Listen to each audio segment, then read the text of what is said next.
Welcome to the Samuele Tini Show and our Oppenheimer Research Conference 2025 special with live and on-site conversation with African researchers and leaders turning science into solution for biodiversity, climate resilience, and livelihoods. The conference is organized by Oppenheimer Generation Research and Conservation, one of Africa's leading independent organization for African-led science. This year's theme is Preserving Our Precious Planet. We will explore biodiversity loss, landscape ecology, climate, wildlife economies, and heritage with African scientists for Africa. I am your host, Samuele Tini.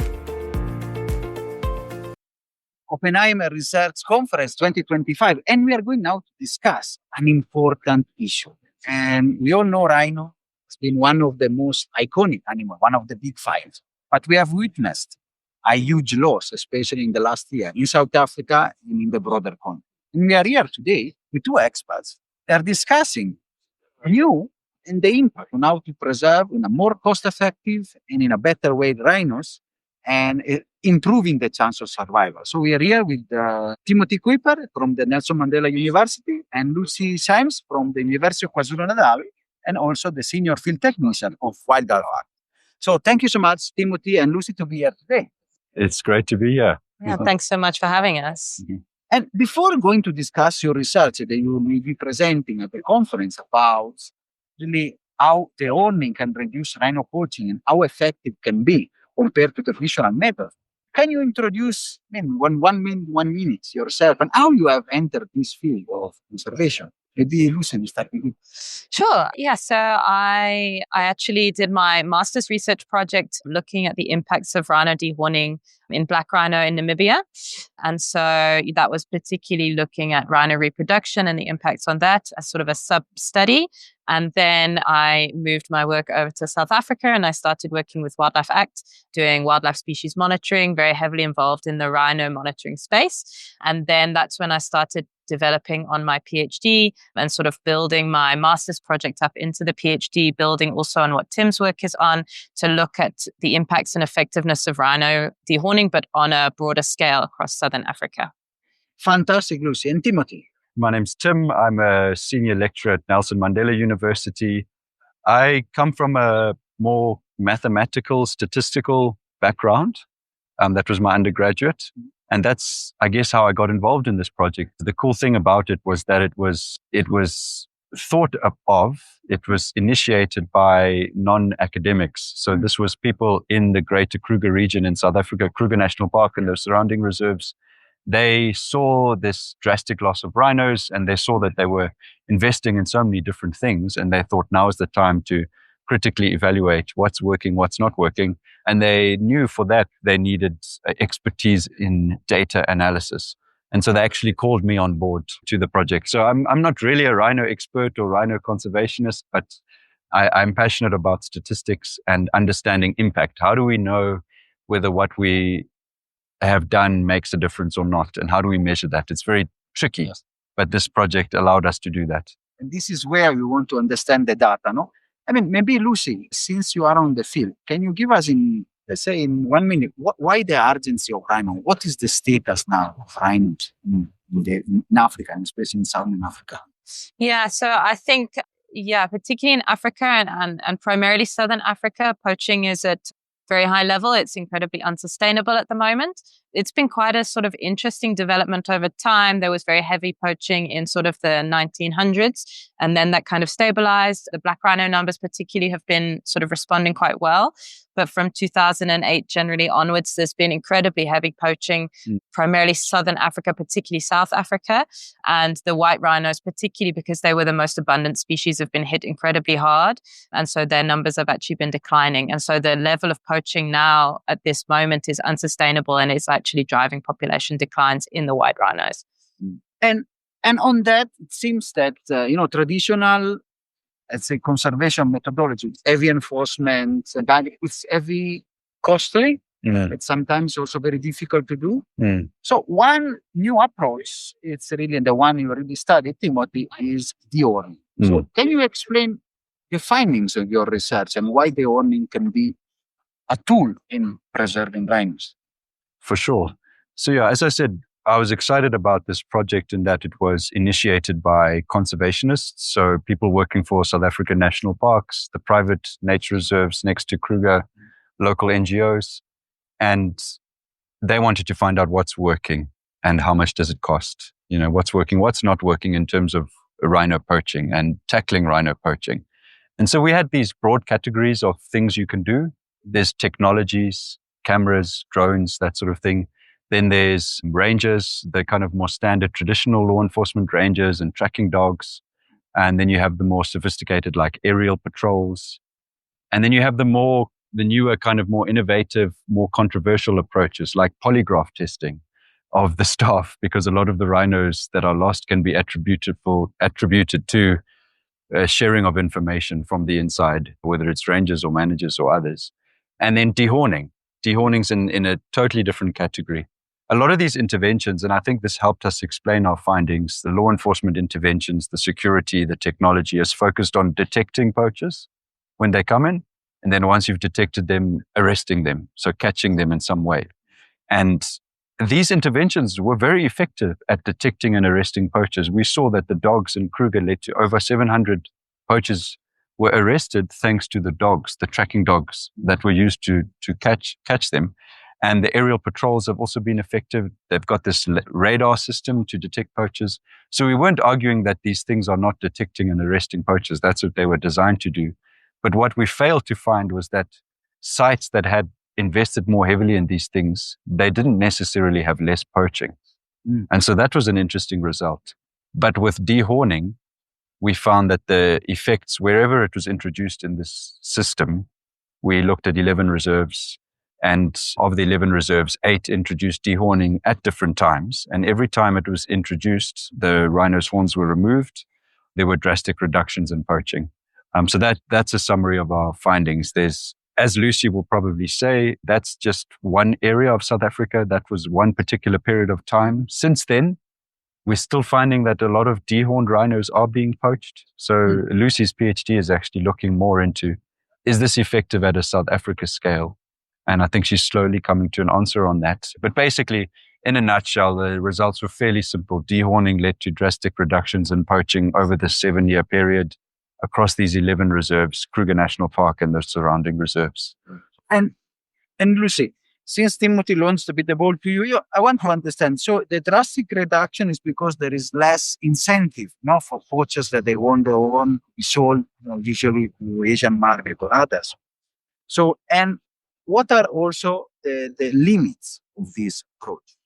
Yeah, so I think like Tim said, the big sort of benefit of dehorning, is you're working by removing the horn, so you're reducing that incentive, but you can't remove the entire horn because you have to leave the growing plate at the base of the horn. So you still leave a small amount remaining, and then the horn does regrow. So although it's cheaper than some other methods, you still have to regularly dehorn. It's very resource intensive. Depending on the landscape, it can be incredibly difficult. And then also what you need to consider is that poachers make the decision to come into the reserve and poach based on this sort of cost-benefit analysis. So by doing dehorning, you're reducing the benefit. But if the cost is very low, in which case that would be sort of not very good security. So the risk to the poacher of being caught, basically. If that is very low, they might still enter the reserve to poach because that small amount of horn that's still remaining still might be valuable. And so it's super important to highlight that yes, dehorning does seem to work in a lot of cases, but that doesn't mean you can give up on all your other security measures and your other strategies. You have to do it in combination with all these other measures.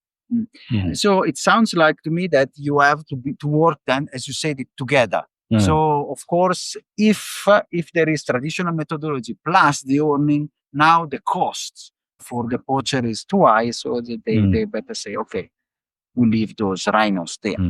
And one question, because of course it makes also, I assume that as a stress for the animal, you have to maybe to sedate him and to remove the owner. So how would you respond maybe or how do you explain the animal welfare angle in this approach? Yeah, so I think, people started learning how to catch rhinos, in the 1950s, really. And so we've come a hugely long way since then in terms of rhino capture, the methods used, the drugs used. I mean, also we have to remember rhinos are caught for other reasons, not just dehorning. So it's a hugely complex thing to do, but there's been a lot of progress made in terms of the safety of the drugs and the measures used. They use a whole game capture team. Generally, the rhino is immobilized from the air, from a helicopter, and then sedated. And then every measure is taken to sort of maintain the welfare of the animal. They put in earplugs and a blindfold to protect the ears and the eyes and reduce stimulation. And then the whole procedure is carried out as quickly and efficiently as possible. And then the rhino is reversed. And generally, the rhino wakes up sort of within 3 to 4 minutes, stands up, orients itself, and then moves off. It's very uncommon nowadays for there to be severe complications from the immobilization process.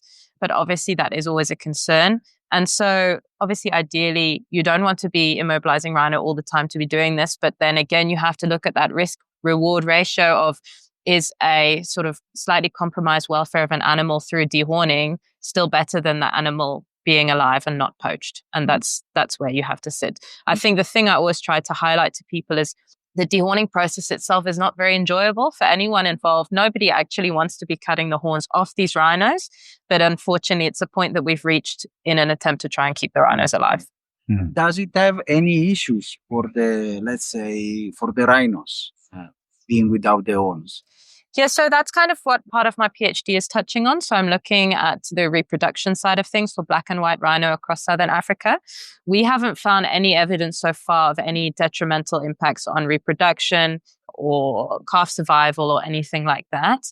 The only thing that we found that's sort of significantly affected population growth rate is poaching.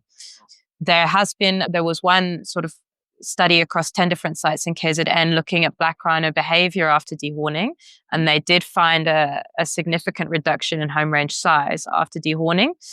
So that is obviously of some concern, but again, you've got to balance out that benefit of being alive. And so that's why I'm building on this study to see, although they've got this sort of home range change, is that translating over into the reproduction side of things? And that was only in sort of one area of South Africa, one specific habitat type. So, yeah. And then, Timo, now, if you look at the future, are those reserves really winning the battle to save the rhino, the one you studied in your research, that they couple traditional methodology with the dehorning? I'm glad you asked that question, because one thing we haven't spoken about yet is the ultimate drivers of this poaching pandemic and what causes it and what facilitates it. And we do have quite a good understanding of the drivers. One obviously is the demand for the product, but another one is the inequality in places like the Greater Kruger region. The human community surrounding the reserve are very poorly served by the government. There's poverty, there's a lack of opportunity. And I think, as has been shown in other studies of criminology, it's when there's inequality that crime thrives. Yeah. And so and I think this actually explains a lot of our results. If you look at detecting and arresting poachers, didn't seem to make a big difference. I think it's partly because of the inequality. People are willing to continue to take risks, even though the risks are quite high. And you might arrest one person, but then the next person comes, because you're not really addressing the underlying drivers. So demand, inequality, those are big things. Organized criminal syndicates is another one. So dismantling those criminal syndicates outside the reserve, so not focusing only on what you can do in the reserve, catch the poacher or cut off the rhino's horn, but what you can do in the criminal syndicate level. And then finally, which again is another massive challenge, is corruption. So this is opening the door for people to know where the rhinos are, to get around the tracking dogs, the cameras, the fence alarms, all of that sort of thing. With inside information, you can avoid all of that.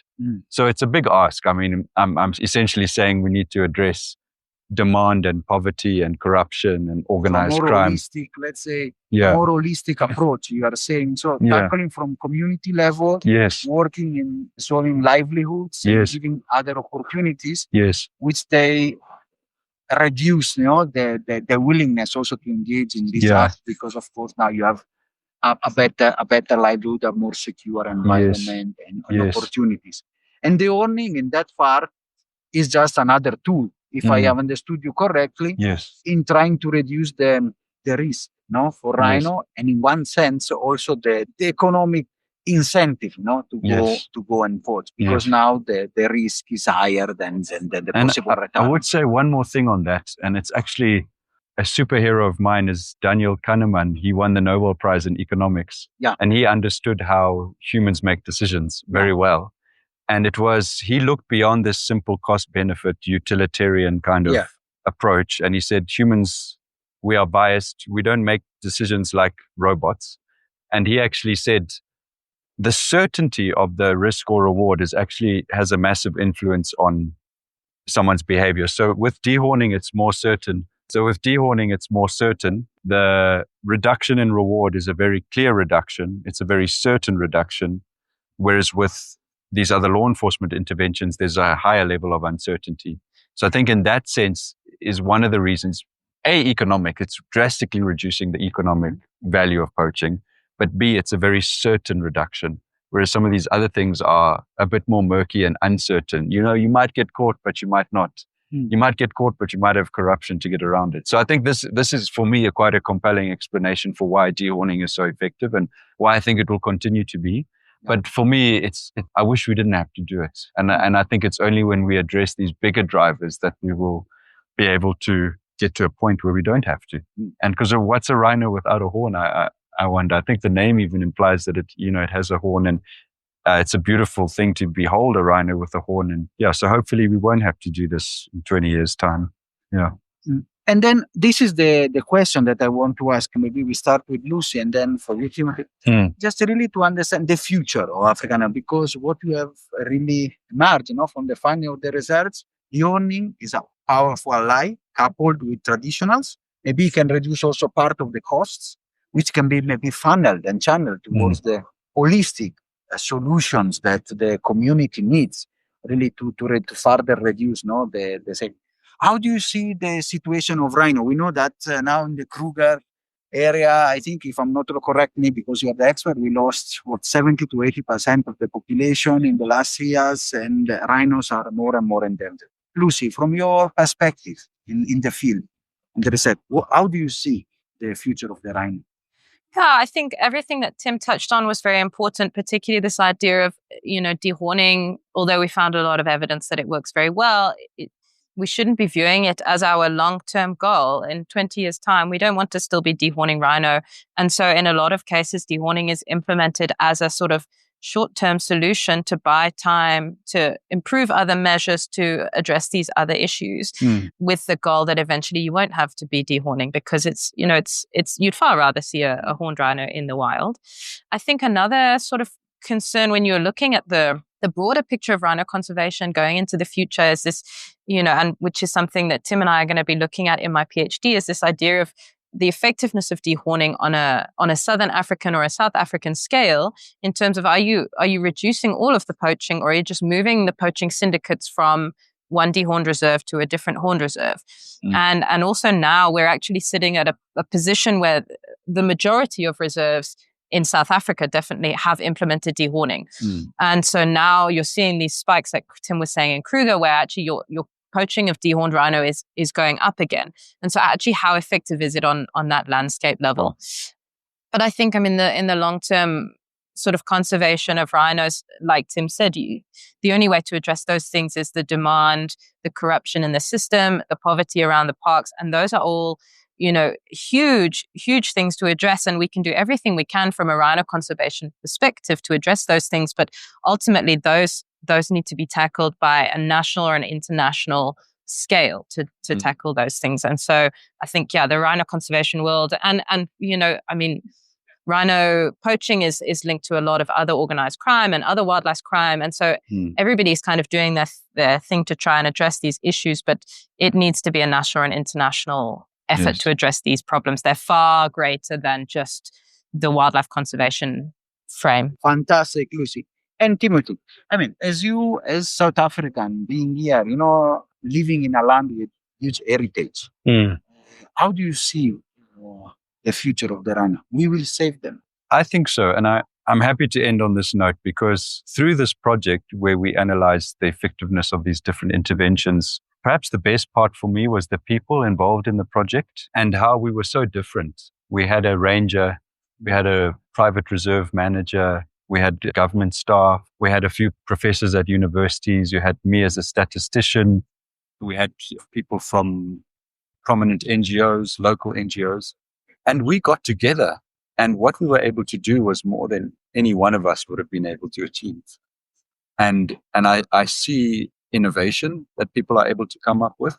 I see confidence and boldness, humility even to measure themselves. What are we doing wrong? And to accept the answers they received. I saw people being willing to change, which was really hopeful for me. And then lastly, to see, just to work with Lucy, who is now, quite advanced in her PhD and has got some very exciting results.